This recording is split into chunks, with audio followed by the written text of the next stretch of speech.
परम सम्मानीय प्रधानाचार्य जी, गुरुजनों और अपने ग्राम से पधारे हुए वरिष्ठ नागरिकजनों, प्यारे बच्चों और बच्चियों, एक बार को जोरदार भारत माता की। देखो, रामायण में लिखा है कि माता पिता गुरु प्रभु के वाणी, और जो चीजें हमारे ऋषि मुनि, हमारे पूर्वज बता गए वो अक्षर से सत्य है। जो बच्चा ध्यान से सुन रहा है आज वो सीख जाएगा। बात के बुजुर्गों का सम्मान करना क्यों जरूरी है। तो रामायण में इसको दोहराओ, याद रखो इनको कि माता पिता गुरु प्रभु के वाणी। माता पिता तो जानते ही हो, गुरु को भी जानते हो, और प्रभु का अर्थ एक ईश्वर से है, और एक प्रभु उसे भी कहा गया है जो सर्व गुण संपन्न और समस्त का भला चाहने वाला है। तो जो बुजुर्ग होते हैं, गांव के बुजुर्ग कोई भी देख लो, अभी जैसे तुम्हारे अपने विद्यालय में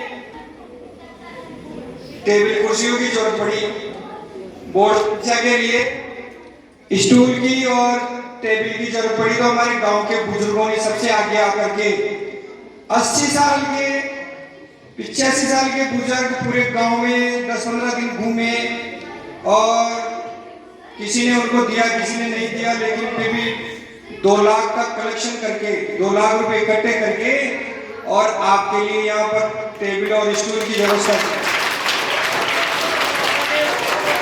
यानी 85 साल उम्र के रामकर्ण जी की उम्र कितनी है? 80 वर्ष से ऊपर।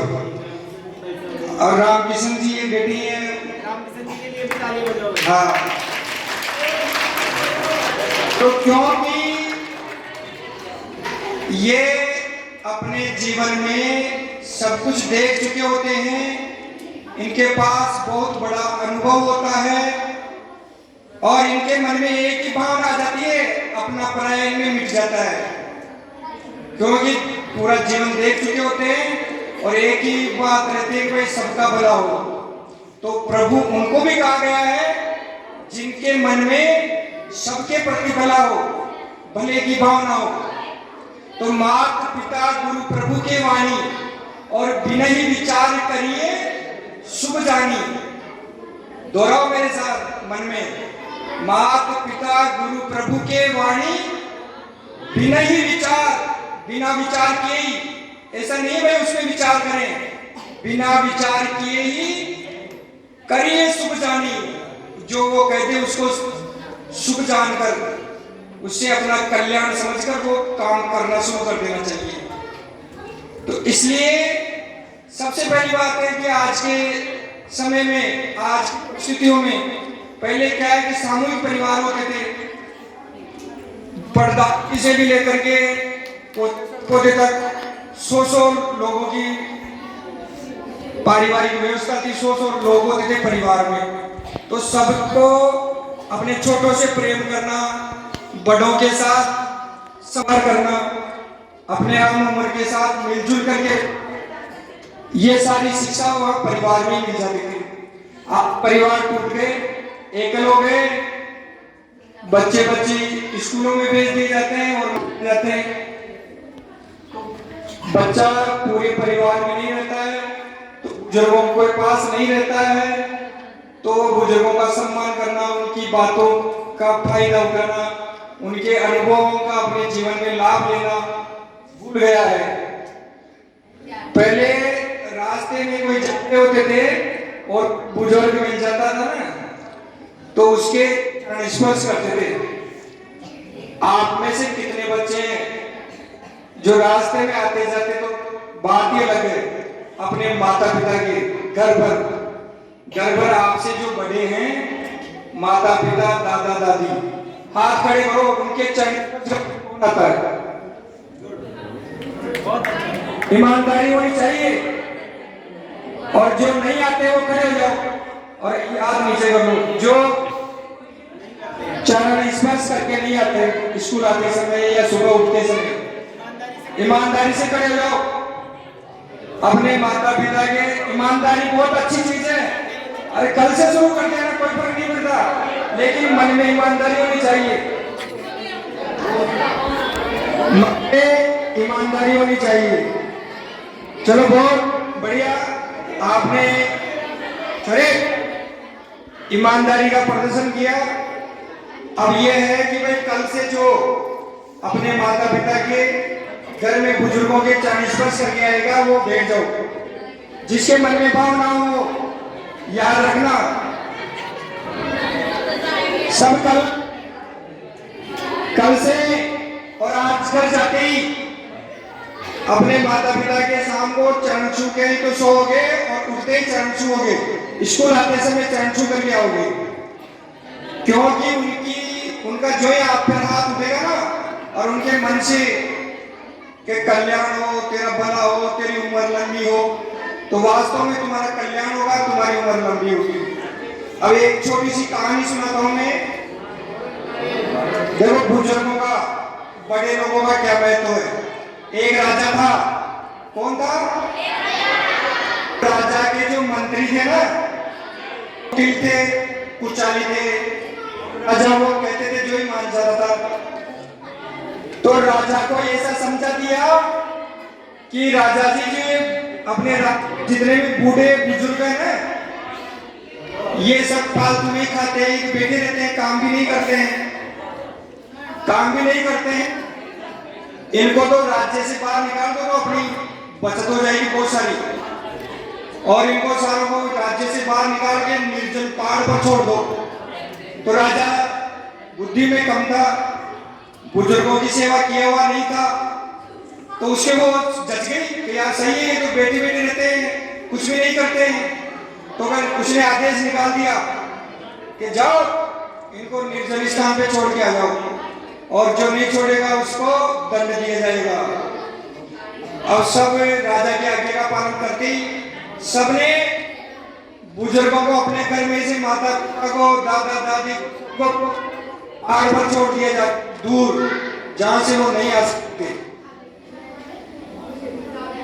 अब एक उसके राज्य में एक लड़का ऐसा था जिसको अपनी दादी से बहुत ज्यादा था। तो उसने उसको नहीं छोड़ा जंगल पर, एक घर में ही बहुत गहरा तहखाना बना दिया और के दादी तू इसमें रह और यहीं पे तेरी खाने पीने की व्यवस्था कर दूंगा, बाहर निकलना ही मत, किसी को पता ही नहीं पड़ेगा यहाँ बुजुर्ग है। तो ऐसा होता रहा, खाने पीने की व्यवस्था वो उसमें तहखाने में करता रहा। उसके सिवा उस राज्य में कोई बुजुर्ग रहा ही नहीं। अब पड़ोस के राज्य के राजा ने, जो कि उस राजा से ज्यादा शक्तिशाली था, इस राज्य पर सेना लेकर के चढ़ाई कर दी और सीमाओं पर आकर के बैठ गया, पूरी सेना से घेरा डाल दिया और ये संदेश भेजा कि या तो मेरी एक शर्त है, सरे देखे तुम बताना, तुम्हारे भी बुद्धि की परीक्षा होगी, ध्यान दो इधर सुनो। तो उस राजा ने जो सेना लेकर के राज्य को घेर लिया था, उस राजा के पास, दूसरे राजा के पास जिसने बुजुर्ग को निकलवा दिया था, उसके पास समाचार भेजा कि यदि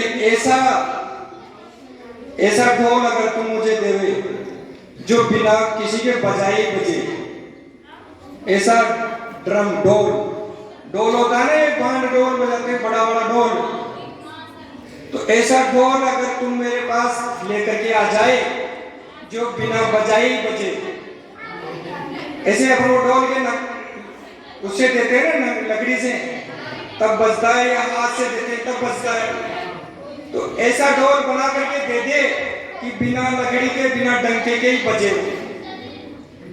तो बन सकता है क्या? नहीं बन सकता ना। ऐसा हो सकता है क्या? अब वो सारे राज्य में चिंता हुई कि 4 दिन का समय देता हूं, नहीं तो मेरी सेना तेरे राज्य पर आक्रमण करेगी और सबको इधर मारकाट मचा देगी, सारे राज्य पर अधिकार हमारा हो जाएगा, सबको गुलाम बना लेंगे। अब तुम सब भी गुलाम बनने लायक ही हो ना, एक को भी नहीं है कि भाई ढोल बिना डंके के भी बच सकता है।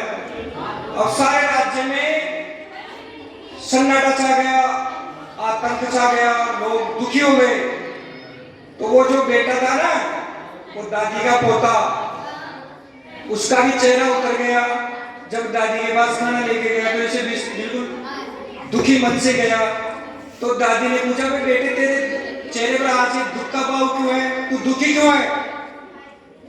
तो फिर दादी बात ही ऐसी हो गई, पड़ोस के राजा ने सेना लेकर के घेरा डाल दिया और हमारे राजा जी को कह दिया कि ऐसा ढोल बना करके दे जो बिना डंके के ही बजे, बिना चोट के ही बजे, नहीं तो वे तेरे राज्य पर मेरा अधिकार होगा और हम आक्रमण करेंगे, जो हमसे लड़ेगा उनको मारेंगे और बाकी को गुलाम बना लेंगे।